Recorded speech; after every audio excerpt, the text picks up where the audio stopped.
உனக்கும் உன் சந்ததிக்கும் என்றென்றுக்கும் இருக்கும்படி கொடுத்து சந்ததியை பூமியின் துளை போல பெருக பண்ணுவேன். போதும்.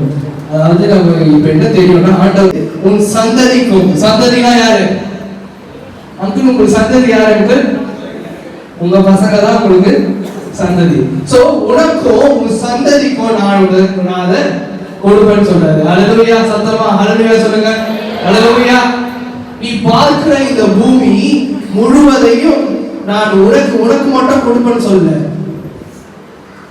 நீ மட்டும் ஆசீர்வாதமா இருக்கக்கூடாது. இப்போ நம்ம என்ன நினைக்கணும்னா ஆண்டவரே என்ன ஆசீர்வதிங்க, இன்றைக்கே என்ன ஆசீர்வதிங்க.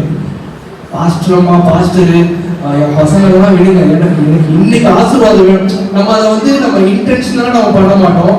ஆனா நம்ம என்ன பண்ணுவோம்னா ஆண்டவரே என்ன ஆசீர்வதிங்க, என் பிள்ளைங்க ஆசீர்வதிங்க, என் குடும்பத்தை ஆசீர்வதிங்க. ஆண்டவரே எந்த ஒரு பாதிப்பும் இல்லாம எங்க குடும்பத்தை பார்த்துக்கொள்ளுங்க, எங்க சபையை பார்த்து